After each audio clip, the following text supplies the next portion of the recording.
they ended up bringing up Dandy Walker. And we were like, what is Dandy Walker? Never heard of it ever. Like there were a million things that we had Googled, like maybe it's this, maybe it's this, and Google will scare the crap out of you. So stay off of there.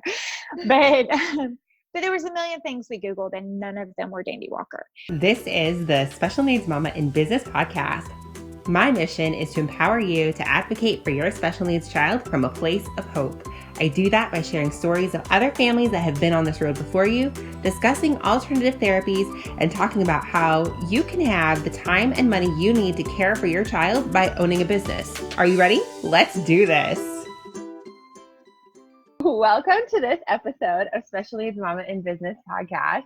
I am so excited for today's episode. I have Summer McDade, owner of Summer at the Lake House, a vacation rental and coaching and management company. She's got 3 kids, 2 boys and a girl, ages 29 and 3. And I am so excited to talk with her because it's a little different than anything we've done before. She doesn't have a heart kid, which is where we've been trying to head in that direction of really opening this up to not just heart families, but all special needs families. And she doesn't have online business. She has kind of a brick and mortar business that I think is so cool and personally super interested in. So I'll at least really enjoy this interview and I hope you will too. Hi, Summer, for joining me. Hi, Nicole. Thanks for having me. So tell me a little bit about your children and that kind of what brings you to the special needs community. Okay, so we have our kids. So my stepson is 20. He's in the Navy. And then I have my son who is 9, Jackson, and then Lila is 3. And Jackson already had his autism diagnosis by the time he was 3. He had a severe speech delay along with other delays, which we were really first-time parents with this type of deal. And so nobody ever brings it up when they see something going on with your child. Like, you don't want to say anything. So nobody said anything. Nobody was like, hey, Summer, maybe you might ought to just ask your pediatrician about such and such, But nobody ever did that, right? So, as a mom, as a parent, love is for real blind. And so you're like, no, it's cool. He'll be fine. He'll totally get it. He'll catch up. It'll be fine. No big deal. Well, when he started not catching up is when we started to get the impression that maybe we might ought to talk to somebody. And so after ear infection, and 2 sets of tubes, by the time he was 2, we switched pediatricians. And let me back up. When he was born, he was in the NICU for 4 days because he was breathing too fast, is what they told us. I wasn't able to see him for the first 24 hours. They wouldn't, it was like a whole big deal. So anyway, after all of that, we went and we got him his autism diagnosis by the time he was 3. And we started services immediately, which he was already in speech therapy. But then we started OT, which absolutely changed all of our lives. OT is like the best thing. And not only is it the best thing, but his OT, who she actually owns the clinic. And I didn't even know that she owned the clinic until a year after we started. Because she's so super involved. She's not just in the back office being a manager. She is right there in the thick of it. And she's on the floor with them and she's cheering them on. And she is God sent her here to do OT with these kids. You know what I mean? She breathes it in and out every day. It's just, it's so easy when something comes up. She's just, oh, that's because of this. Oh, that's because that. It's just, and her ideas are just amazing. So they've changed our lives for real. But we started OT and we were doing speech. And I got pregnant with my daughter, Lila, when Jackson was 5. No. Yeah, he was 5, and then he turned 6 in March, and then we had her in March. But while I was pregnant with her, they did the anatomy scan, and they found extra fluid on her brain. So it was measuring a little bit more fluid, not anything dramatic, but enough for them to go, hey, you might ought to go see a specialist. So we started going to Birmingham. We're in Alabama. We started going back and forth to Birmingham, which is about a 2-hour drive from home. So we would have to go there once every 2 weeks and see and get an ultrasound and talk to the specialist and see what all we had going on, and measure the fluid. That's the worst because you have a 2-hour drive to be anxious about the appointment. Oh, right. And so we get there to those appointments, and and pediatricians are more on the level of kids. I guess the pediatricians that I've dealt with are more on the level of kids, and they talk to the kids just like everyday people. But when you talk to specialists, I think that they talk to so many anxious, scared moms all day that they're just very matter of fact. And I don't really work that way. I work more on the pediatrician level. And so it was scary. it was so scary. And so they ended up bringing up Dandy Walker. And we were like, what is Dandy Walker? Never heard of it ever. Like, there were a million things that we had Googled, like maybe it's this and maybe it's this, and Google will scare the crap out of you, so stay off of there. But there was a million things we Googled, and none of them were Dandy Walker. And so when that came up, we were like, what? And so we went home and Googled, obviously. And when we started Googling, we started seeing all of these symptoms, these global delays, balance and motor function and motor planning and speech, because it wasn't one thing. It was all of the things. And so while Jackson had progressed over those 6 years, he wasn't where his peers were. And even his OT was like, Summer, this is not, like, he has an autism diagnosis, and obviously they're professionals and we'll go with that. But I'm just telling you that I don't believe that is the end all. Just wasn't quite where Jackson is. Right. I heard a quote yesterday. A mom researches better for her child than the FBI. And I was like, yes, so exactly. So perfect. So true. And so we're looking at, we've been through all of these struggles with Jackson through these 6 years. We have no friends who really understand or really go through it. And so friends that love you and they're trying to be supportive, they're just like, he's fine. He'll be fine. You love him. He'll be great. But the truth of the matter is they're going to go to school, and there's some really mean kids at school. And so we want to prepare him, to be able to do things at school like the rest of his friends. We don't want him to feel left behind. We don't, and now he doesn't feel left behind. He's in a regular classroom, and he gets pulled out for testing because his motor skills are so much slower than the rest of his class. So he can write, he can do his handwriting, he can do all of that, but it's just not fast enough to keep up in the regular class. Yeah. So he'll be pulled out just to write stuff and do testing and stuff. But he's in 4th grade, completely understands everything, can communicate really well. We have people are like, oh, I thought he was homeschooled. His vocabulary, he's got a very, very large vocabulary. I'm like, no, ma'am, he got that at school. He did not get that at home, but that's okay. So, but anyway, so the Dandy Walker. So they brought up Dandy Walker about Lila, and so we're researching that, and going back down the special needs road, and we're like, okay, we're prepared. We've done this before. It's okay. We can do this. But what is the effect on her? What are we looking at for her life? And so they kind of talked to us about what we could expect, and she's got a cyst on her front right lateral ventricle. Couldn't even tell you what that is. Don't know. Somewhere this way, right? So that's where we're at with her. She's got a little bit of a speech delay, but when we started looking at all of those things and we saw the global delays, we were like, that's Jack's. That's Jack. Everything. And then we started researching further, and it was like, well, when Dandy Walker kids are born, they will have trouble breathing too fast, not breathing enough, which a lot of kids do. But when you pair it with everything else, then on top of that, he's got a heart defect. 2 of his valves are fused together. So 2 of the valves that go right.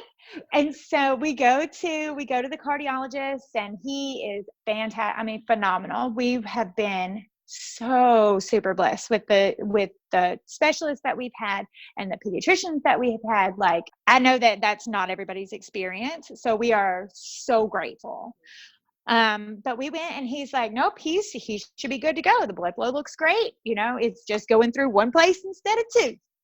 And so we just kind of keep an eye on it. We're like, can he play sports? He's like, yeah, let him run, go. He's fine. But he doesn't have seizures. He doesn't need a shunt or anything like that. But when we went, are seizures common with Dandy Walker? They are. So what happened is we went to the pediatrician, and I was like, hey, look, I'm super pregnant. I don't have that much more time left to get this done, like without somebody screaming at me. So let's go ahead and get an MRI for Jackson, because I'm telling you, this is what's going on with him. And if this is actually, in fact, what's going on with him, we need to take steps to make sure that this gets handled. Because a lot of times with Dandy Walker kids, you've got that hydrocephalus. So you've got a lot of fluid buildup on the brain. I mean, that can be fatal. I mean, I've been in groups on Facebook now that we know about the Dandy Walker, and I mean, moms come on there and like, my son took a nap on the couch. He took a nap, and then he just, and so that's a big deal, that when you need to know, you need to know. Yeah. And we had never had an MRI. I never really thought we needed an MRI. Yeah. And so we never got one. But when we went to the pediatrician, they're like, oh, he's not having seizures, so there's really not any real reason to do it. And I'm like, my mom gut says you should, so do it. Yeah, should probably go ahead and do that, because I'm not going to give up. And in my opinion, I mean, I don't know, I'm not a doctor, but if they're having seizures, it's probably a little late to do an MRI. Like, we should probably have already done that. So we went around them when we went to the autism clinic at Children's, which we had already been to. And we were like, hey, you said if we ever needed anything, well, we need something. Oh, we need an MRI. They were like, come on, let's go. Let's do it. That's awesome. And so we did it. And as soon as they got it back, they were like, Summer, he has got a cyst that sits on his cerebellum. And his cerebellum, your cerebellum controls a ton of stuff. Yeah. And so there's this it's not some microscopic little cyst. This is like a great big giant ball cyst. And, everybody's first reaction is, well, take it out. But you can't really take it out, because right. And like a cyst grows because something else didn't. There has to be, the way that the brain works and the way that the body works, there has to be something where something is supposed to be. So his cerebellum didn't fully develop, so a cyst did. Okay. So that's where it is. Mm-hmm. And so that's where we are, and it's not blocking anything. We have to measure his head once a month just to make sure that it's, and it kind of freaks us out, because obviously he's growing. He's 9, his head's going to get a little bit bigger. His body's going to get a little bit taller. And so it does kind of freak us out sometimes, but we have to remember that there is a space for growing, that it's not just his head, so we just have to watch it and make sure. Did he have to have a shunt placed, or they're just watching the fluid? No. Sure. Okay, good. Mm-hmm.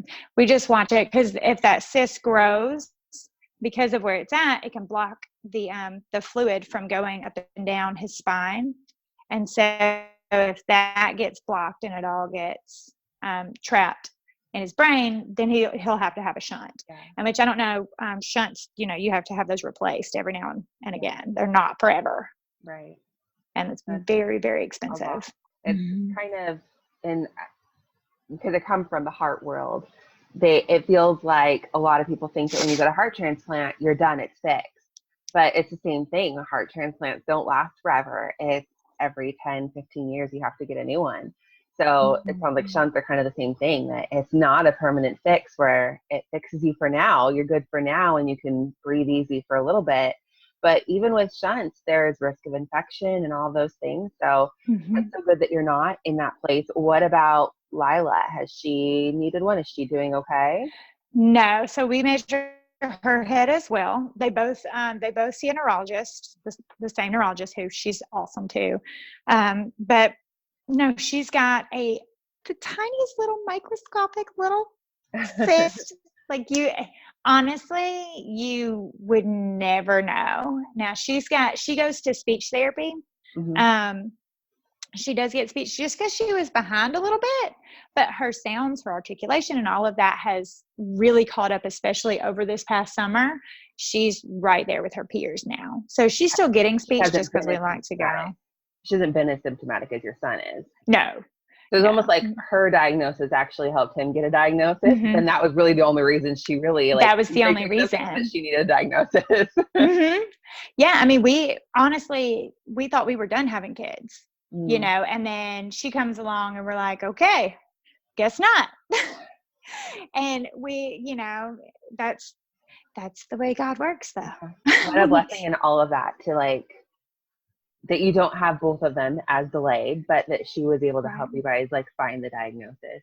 That's right. Like, God all over that. All over it. And that's what we have to tell whenever we tell his story. It's like, guys, the whole, like, I don't ever want Lila to feel like, oh, you were only here to save your brother, you know, but it's like, because you're awesome all by yourself, and we're super thankful that you're here regardless. But you also like really, really, really helped your brother. Yeah. So that's something for her story too, that she really, really, really enjoys. Which is cool. So you had a business before you started having children, is that right? Mm-mm. Okay. I had a job. Okay. Yeah. So I was working for a major wireless carrier, and I had been there for quite a while. We'd gone through a major merger with another major wireless carrier, and so I made it through that. Woohoo! And then shortly after that, I realized that I could not continue to work as much as I was working and still be able to take my son to his therapies and things like that. Because when you're driving, where we live, we live about 30 minutes from really everything. And so when you're talking about 30 minutes from work, then daycare is where we live. So we're 30 minutes away from daycare, and then we come 30 minutes to pick him up, and then we drive 30 minutes back to where work is for therapy. Then we drive back 30 minutes to drop him back off at daycare. It's like, I might as well take the day off work. Right. Like, my whole life is driving. And so I was like, I can't continue. I loved my job, and it gave me the absolute best experience for life, for future jobs, for my resume, like everything. And it had benefits and days off, but it was just, I could not give to both because I was having to give everything to both. Does that make sense? Yeah. So like, you can't give everything to both, and both of them needed my everything. Yeah. But ultimately Jackson was my everything. So he got everything. So no, so I came home, and then I stayed home with him until he really started going to his last year of preschool. Mm-hmm. So we did that, and then he went to kindergarten, and I started substitute teaching a little bit at the school, and then started cleaning some houses. And whatever works. Whatever works. And I had no idea what I was doing. Like, I was so lost. I was like, yeah, let's do it. I can clean a toilet. I tell that story. Yeah. Like, I tell that story. I tell that story about how I started my business, and people are like, why? I'm like, literally, I woke up one day, I was like, you know what I'm going to do? I'm going to clean some houses. And people are like, what? But where we live is kind of a destination. And so we have vacation rentals here, and which we've rented them in the past. And so it just kind of clicked with me and my husband. It's like, well, why do the residential houses? Why don't we go and clean the vacation rentals? And that worked out. And I was able to say yes because I was able to take Jackson with me during the summer when he wasn't at school. Because he was so, like, he was not the one to be running around breaking stuff in houses and things like that. You know, he just wanted to help mom. Aww. And so he got to come with me, and that's what worked out, is that I was able to build that business while showing my son what it was like for mom to work, while still getting to spend time with him and still making my schedule where I could take him back and forth to therapy and not miss any work, and not have this on my shoulders of, oh, I'm missing another day of work. Like, they are going to fire me. Yeah. That scared, anxiety driven life. I didn't want that. Yeah, I totally can relate to that. So, and then it just kind of transitioned from there. I had a client that I had been cleaning for a few years, and he's like, hey, I really don't like handling all of the back end stuff. He's like, all of the bookings and the dealing with the guests, and I live so far away and you're here. Can you just take care of everything? I'm like, yeah, sure. Totally do that. You'll find that I say yes to a lot of things. You're the yes girl, huh? I'm the yes girl, which is why the cleaning business grew so fast, was because Can you do there's a, Can you do this? yeah. Can you do that? Sure, no problem. I'll figure it out. I'll just figure it out on the way. It'll be great. And so that's what we did. And it just continued to go that way. I was like, oh, you know, I really, really, really enjoy serving, and I really, really, really enjoy helping. And I've always been in customer service. Even when I was in sales positions, it wasn't really sales for me. I'm a terrible salesperson. Terrible salesperson. If you want to buy my product, I will sell it to you. Yeah, but you need to tell me, because I'm not going to sell it to you. Like, I am a horrible salesperson. But what makes you a good salesperson, I guess, is the good customer service, because sales is service. Yeah. But I didn't find that out until I was all the way neck deep in clients, which is good. But that when you love what you do, when you truly love the fundamentals of what you do, then it all works out. Mm. And that's where I'm at. Like, I really enjoy it. So you now have a staff and people helping you, and it's grown to this big thing. You do like the cleaning and the management. So it's like essentially like for people who have like an Airbnb, they can call you and say, I don't want to deal with it. And you take care of all the things, so they just get the money and you do all the work. Is that kind of the concept? That's right. That's right. If you have an Airbnb and you don't want to mess with it, I gotcha. Yeah, and that's the thing. Like, a lot of people, they want to be able to invest, and short-term rentals is a really good investment. I mean, you can make what you make on a long-term rental in a month in a week. Wow. You know, and so it's a really lucrative investment. It can be, if you do it the right way. You really have to be educated about investing of any kind. Yeah. But you can have that long-term investment like what you would have with a long-term rental, but you can make more money doing it. And so, but it's not right. It's not passive income. People think, oh, I'll just throw it on Airbnb and no problem. I'll just throw it up on Airbnb. People will rent it. But it's like, you don't really think all the way through it of, well, who's coming to clean between guests? And what if a pipe busts? And right. Yeah. Like, what if the electrical goes out? What, you can't just, if you're not here, who do you call? Yeah. You call, like, my cleaning business took off so well because everybody else who was cleaning said no too much. They only wanted to do the cleaning. They didn't want to help with when the pipe burst. And right. And so it's like, well, what do you do? And property management was not really my thing. Like, and look, nothing against property managers. It's totally fine.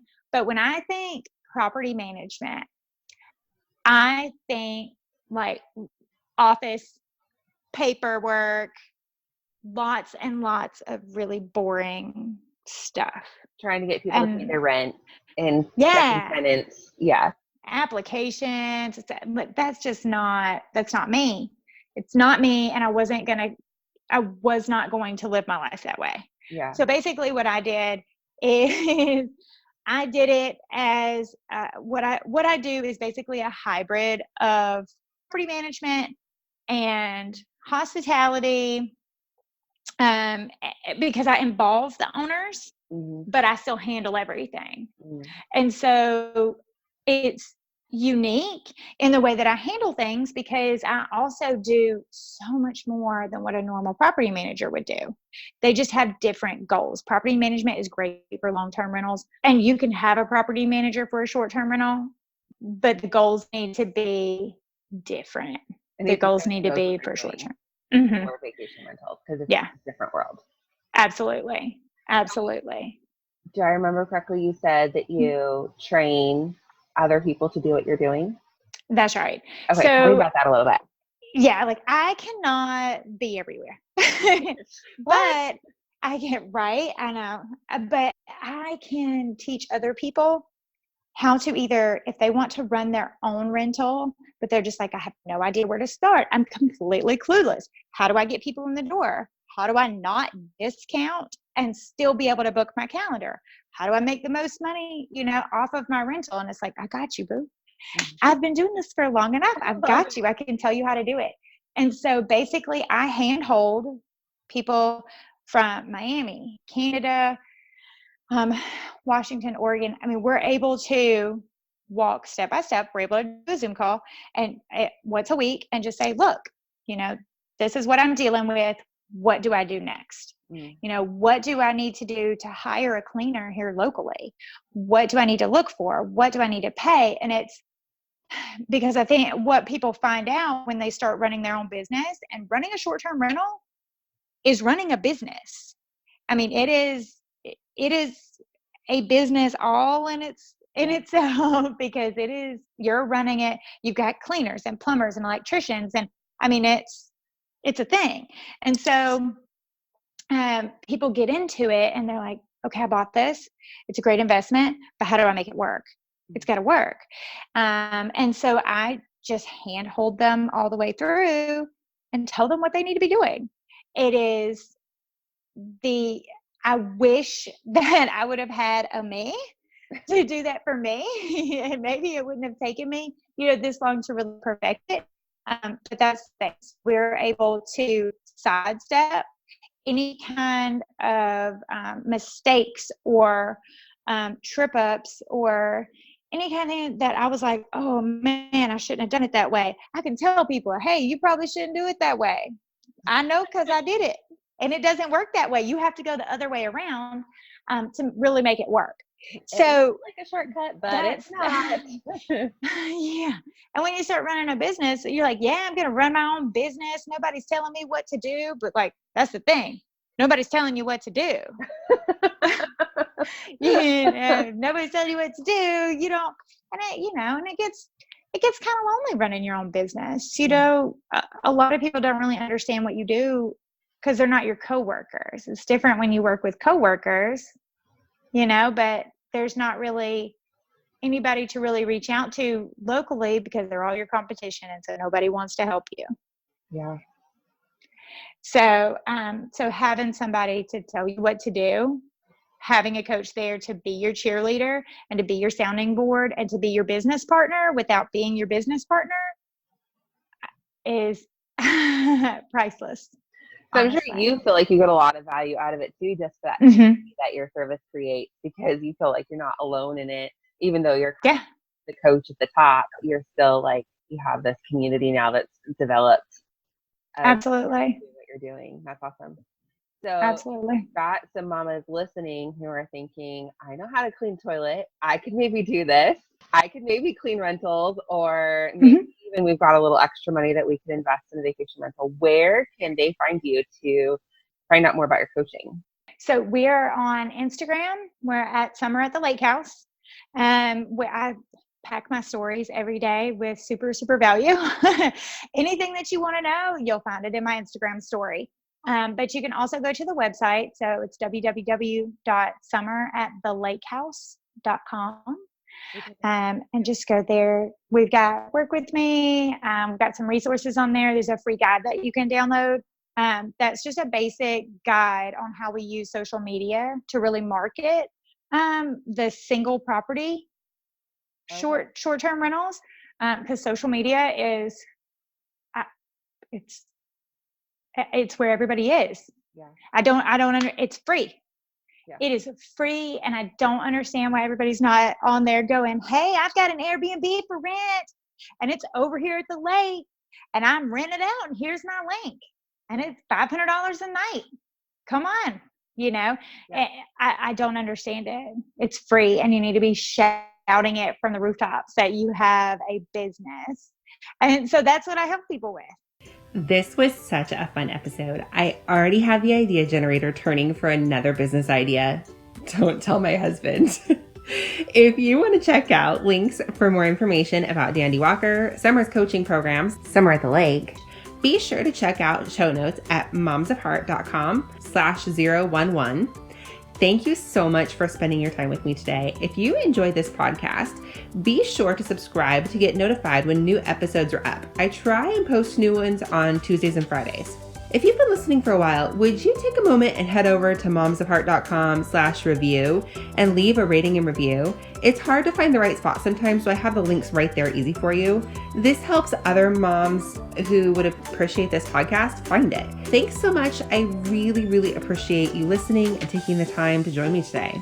Now, you know the drill. I hate goodbyes, so come find me on social media at Moms of Heart. Until next time.